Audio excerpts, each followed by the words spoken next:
pues reflexionamos un poquito acerca de nuestro nombre, Nosotros, cada vez que nos preguntan qué religión practica, decimos somos, ¿qué? Católicos, ¿verdad? Y es una expresión que significa somos de todos, somos de todo el mundo. No somos un grupo exclusivo, no somos un club, somos católicos.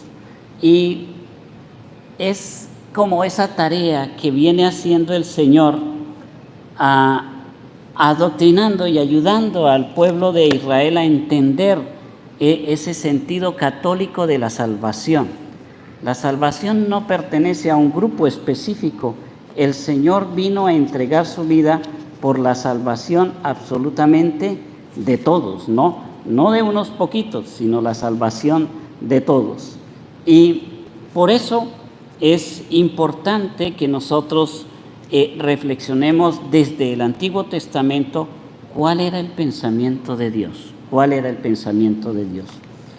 Yo quisiera centrar un poquito la reflexión en el día de hoy en un fenómeno que es muy actual y que es muy triste, que es el fenómeno pues de la migración, ¿sí? Hoy en día hay más migrantes incluso que podrían llenar países completos, gente que va circulando entre países, traspasando fronteras, huyendo de la violencia y de los malos gobiernos, huyendo de la guerra.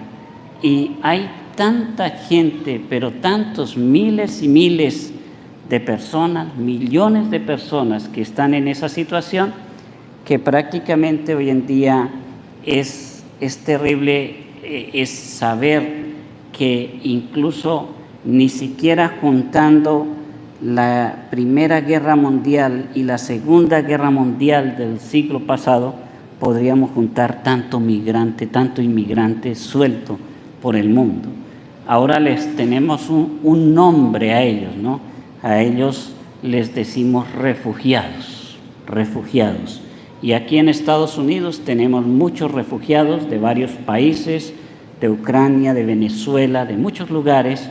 Y en Europa hay lugares exclusivos donde estos refugiados permanecen por años. Los niños nacen en esos refugios. Prácticamente son niños que nacen sin patria, sin un lugar, ni siquiera saben decirse yo soy mexicano, colombiano, estadounidense, no, porque simplemente nacieron en un lugar neutro, un lugar que no es una patria, ¿no? Entonces, si queremos hablar de una iglesia católica, tenemos que empezar a hablar de algo que produjo eso, que produjo todas esas migraciones y que produjo todo esto que está haciendo la gran guerra de este siglo, el gran conflicto, las grandes hambrunas de este tiempo, y es el egoísmo. El egoísmo es algo natural a nosotros, es natural en nosotros el egoísmo, pero no es bueno, ¿sí? El egoísmo inicia en nosotros por un sentido simplemente, un instinto de conservación. O sea, todos queremos tener lo básico para vivir. Y en ese tener lo básico para vivir, nos reservamos algo para nosotros porque queremos tener la seguridad de que no vamos a morir, ¿sí? El problema es que el egoísmo no tiene límites y la ambición del ser humano no tiene límites. Entonces, en este momento, cualquiera de nosotros se vería impedido de decir qué es lo que necesita básico para vivir, porque cada día queremos más y más y más y más, ¿no?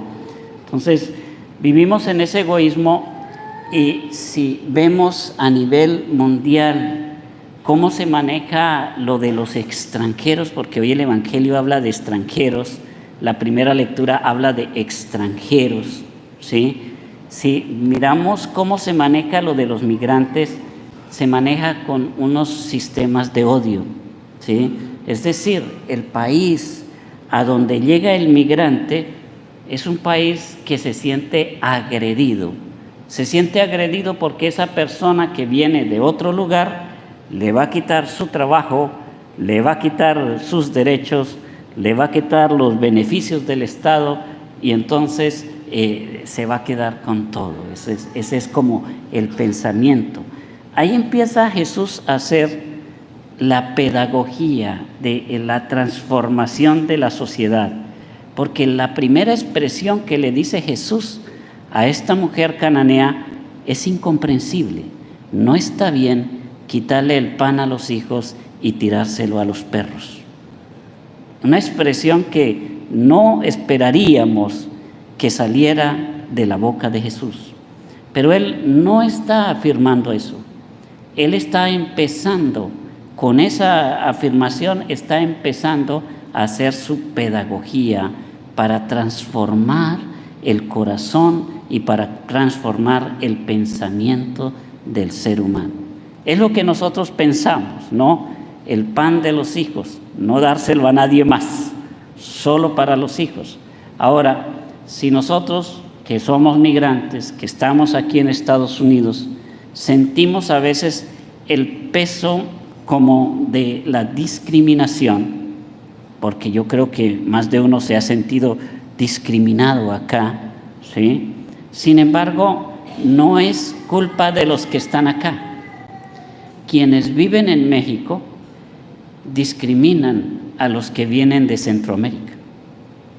Y quienes vienen más abajo discriminan a los que vienen de Sudamérica.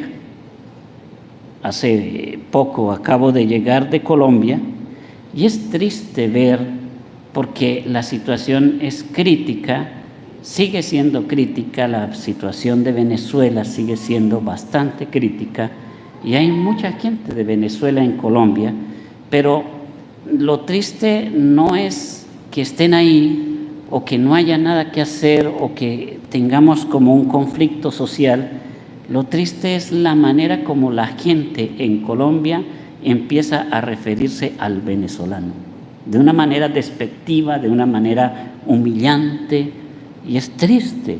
Entonces, en todos los países sucederá lo mismo. ¿Y todo por qué? Porque nos sentimos agredidos, pensamos que nos van a quitar todo lo que tenemos, ¿sí? Los países, para arreglar ese asunto o para acabarlo de dañar, según sea gobiernos de izquierda, de derecha, de ultraizquierda, de ultraderecha, tratarán de hacer, no sé, lo que puedan, y siempre habrá cosas buenas que se hagan y habrá cosas muy malas que no se pueden tolerar. Pero, ¿qué es un cristiano? ¿Qué es un católico? ¿Y cuál debe ser la actitud de un verdadero cristiano frente a una situación que nos superó, que va mucho más allá de lo que nosotros podemos hacer?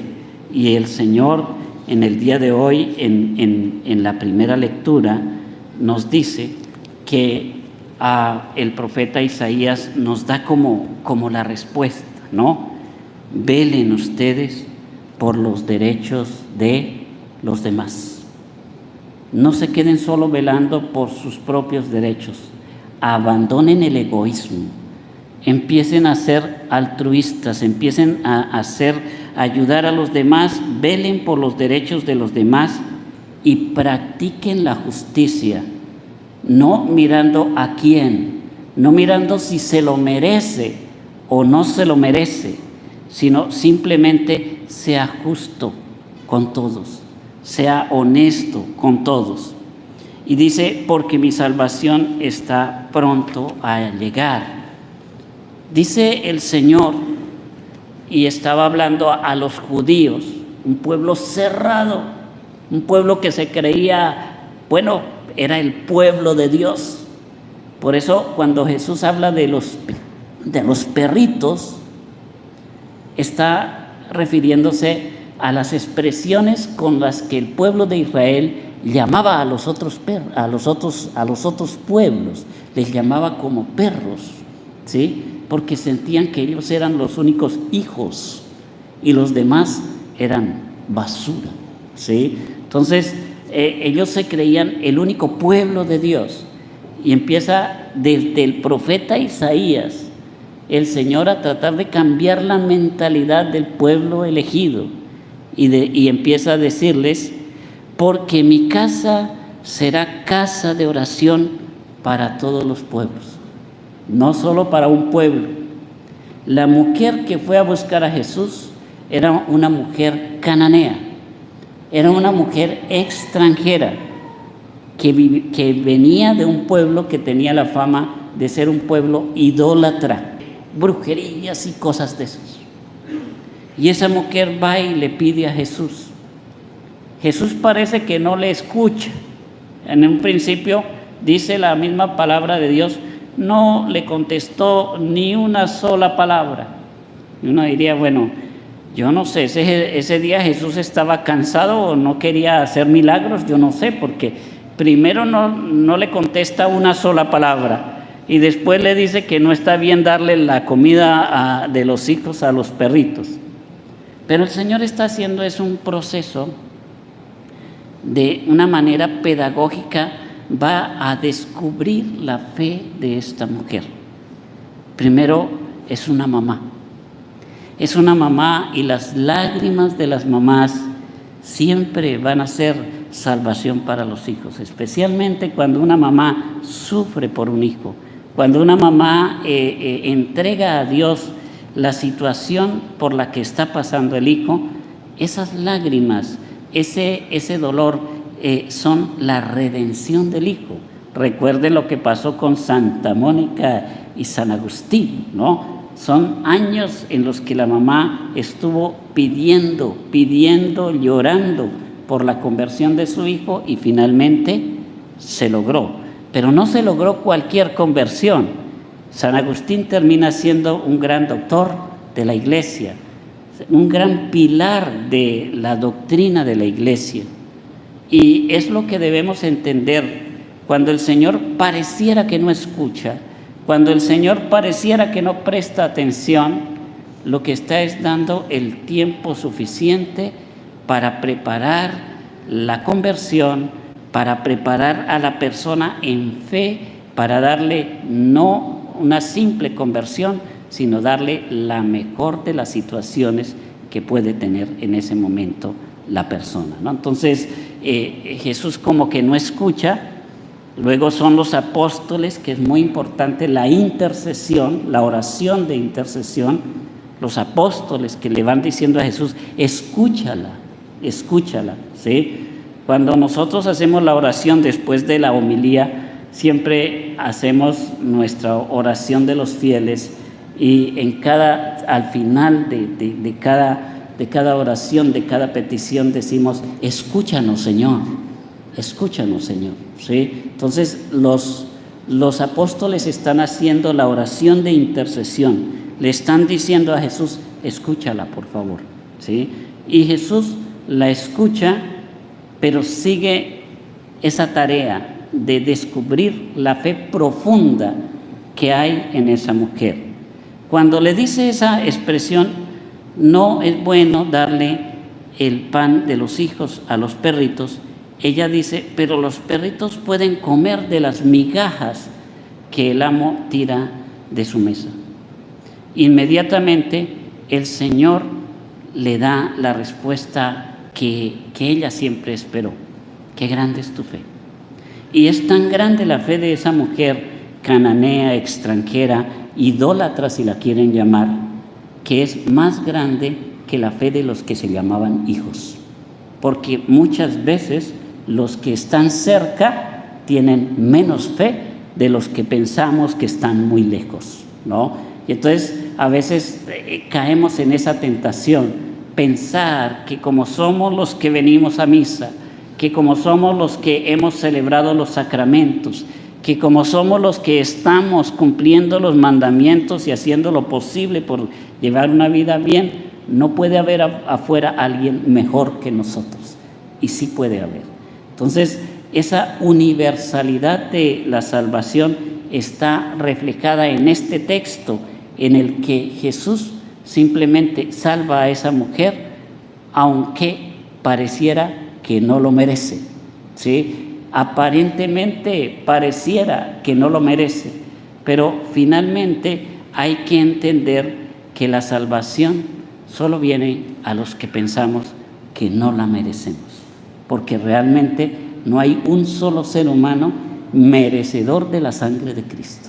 Lo hizo por pura misericordia, por pura bondad, y por eso, aunque nosotros tenemos todas las verdades de la fe aquí en la iglesia de Dios, en la iglesia que llamamos católica o universal, y bueno, nosotros sabemos que es importante tener el bautismo, que es importante tener los sacramentos, pero que no nos engañemos, habrá gente que sin tener esos sacramentos, no católicos, los católicos que no tengan esos sacramentos son descuidados, porque saben que tienen la gracia y no la usan, ¿sí? Pero gente de afuera, gente que ignora los sacramentos, gente del mundo que no conoce a Cristo, mucha gente que no ha sido bautizada será salvada por la gracia de Dios, porque la gracia de Dios no tiene dueño, no tiene dueño. Dios salva y bendice a todo el que se acerca a Él con sincero corazón. Tenemos que darle gracias a Dios, porque si la iglesia no fuera católica, si la iglesia no fuera universal, sería judía. Y entonces nosotros nada tendríamos que ver con ellos. No tendríamos derecho a la salvación. Por eso, así como en un acto de misericordia nosotros fuimos salvados sin merecerlo, no le quiten el derecho de la salvación a otras personas, juzgándoles, criticándoles y mucho menos sintiendo ese egoísmo que como que las cosas son solo para nosotros y para nadie más, ¿no? Que Dios nos ayude en esa tarea. Y como les digo, hoy en día en la tarea de la hermandad de los pueblos y de los seres humanos, tenemos que tratar a todos con dignidad y con respeto. No hay una sola persona a la que nosotros podamos tratar con irrespeto, porque todos somos imagen y semejanza de Dios.